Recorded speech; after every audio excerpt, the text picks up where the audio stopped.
46 migrants, illegal immigrants, illegal aliens, whatever you want to call these people packed in a truck, were found dead. 46 people were found dead in a truck trailer in San Antonio. At least 60 migrants were found packed inside the trailer where they were discovered Monday. 46 of them were declared dead on the scene. Now, and then I look over at Vice News. Vice News is saying 50 people. At least 50 people have died inside a sweltering tractor trailer found in San Antonio, Texas, in the worst tragedy on U.S. soil related to migrant smuggling in recent history.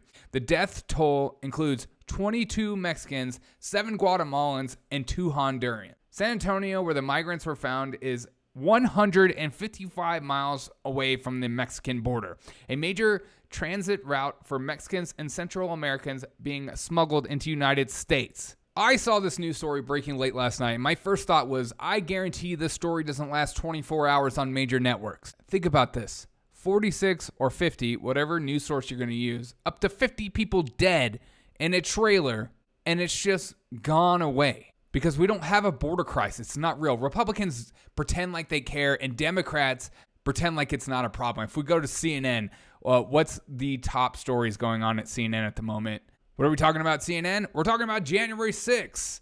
We're talking about Ukraine. We're talking about federal lands having 4 abortions. We're talking about abortions. Nothing about it. Okay. When we go to MSNBC, January 6th, committee holds surprise hearing, informed Thay in public. Kevin McCarthy, January 6th, January 6th, January 6th, January 6th, January 6th.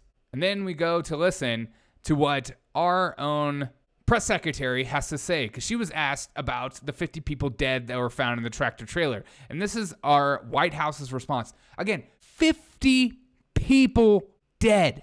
And we're going to pretend like, nah, it's whatever.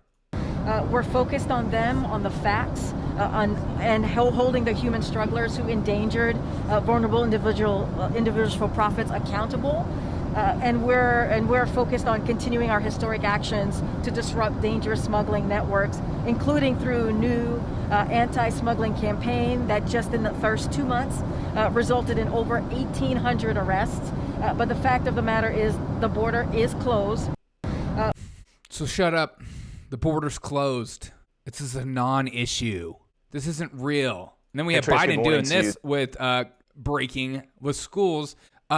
Biden administration is using an upscale school campus in North Carolina to house migrant kids that were smuggled across the border. Again, this isn't an issue where there's nothing you need to freak out about or be scared about or worry about, especially even some of these people, especially some of these kids or these people that are pretend families that are using kids, these smugglers that are using kids just to get across the border, pretending to be family.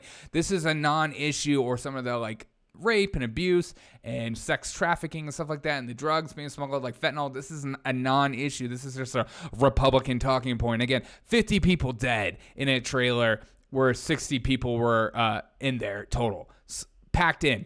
This is a non-issue. Stop talking about it. Let's talk about abortion again. Hey, Trace, good morning to you. The Biden administration has quietly signed a 5-year contract to start leasing an abandoned school in Greensboro, North Carolina, for the purpose of housing unaccompanied minor children away from the southern border. So take a look. Potentially thousands of those migrant children will be detained at the American Hebrew Academy campus in Greensboro. That's where they're going to be held until they can be released to family members or sponsors who are already living here in the United States. Now, HHS is hiring up to 800 workers to staff that facility, and children are set to begin arriving as soon as July. Some local officials support the move. It's about the people. It's about the children. It's about jobs. It's about doing the right thing for these children. These are innocent children. We should not. It's about jobs. Thank God all these children are being housed in a housing project while they wait for family members, distant family members to come claim them, or maybe not at all. Thank God, because now we have jobs.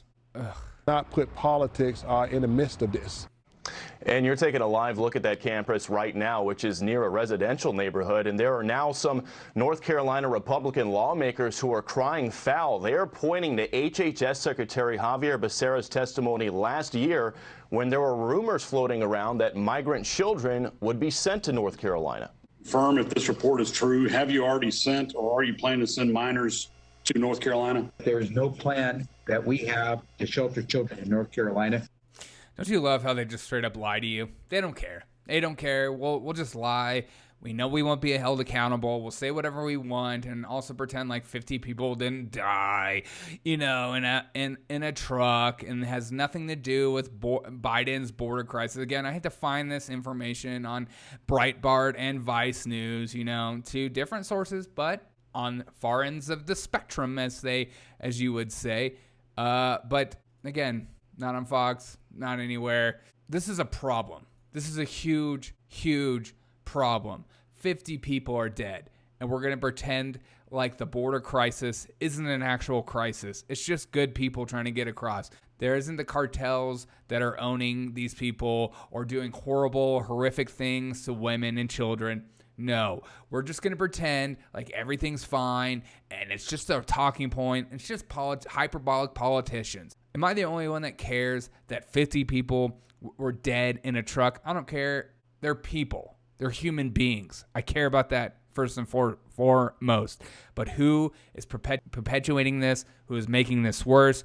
It's these politicians who are winking and nodding at all these low-income, low-wage workers coming across the United States and pretending like it's not a big deal. We don't need to keep up with them. It's not a big problem. Maybe they'll work for Amazon, Jeff Bezos, keep pumping money. There are no serious countries in the world that have the same border situation as us, where they just don't care. We're operating like a third world country, allowing cartel to dictate and smuggle people across our border. And people are dying. People are being abused, raped, sex trafficking, drugs, and people are winking and nodding. This should tell you everything of how the politicians view you as a voter and view you as, especially if you're a low-income wage earner, how they don't care. It's just a talking point. Shut up. Go away. It doesn't affect you. Why do you care?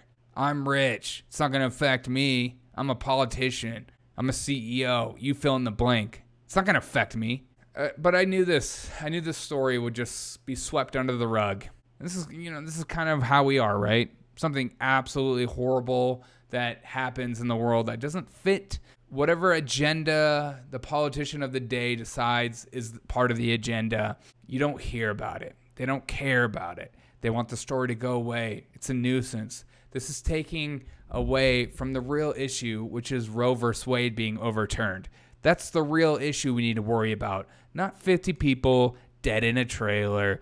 These people, it's not our fault. It's somebody else's fault. This is Putin price hikes in action. And this is our politics of today.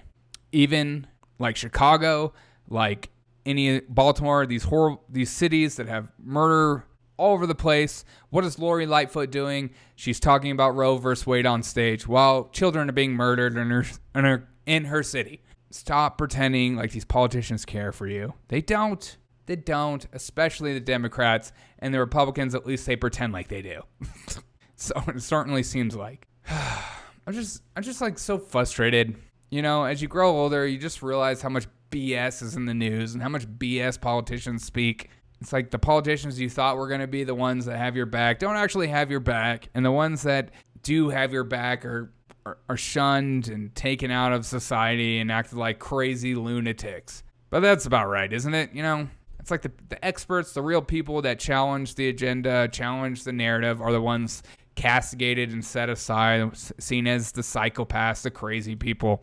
I just wish there was like any kind of congruence in what politicians said and what is actually happening in the world. But again, we're talking about Roe versus Wade while people are still struggling to pay their bills. Maslow's hierarchy of needs, according to Democrats, is abortion, then free college. I just don't. And people are voting for this? God.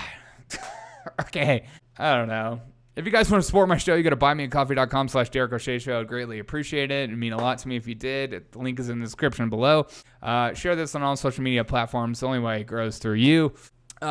put a like on the video, comment on the video. It helps the algorithms out, and means a lot to me that you do so. I voted today. I got my love vote sticker on. So I hope you guys have a great day. I love you. I do. I love you. I'm talking to you. We're all in it feels like we're in a simulation, doesn't it? 50 people are dead, and it's not even a top story still.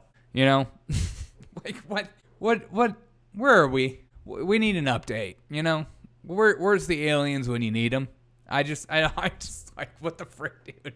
Everything is nothing. I thought with at least nihilism there would be some, meaning in this death for some of our nihilistic people, but whatever. Have a great day.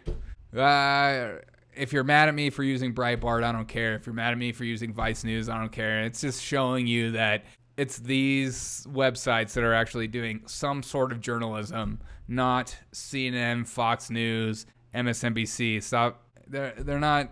I don't consider them real. All right, just a mock. Love you. Bye.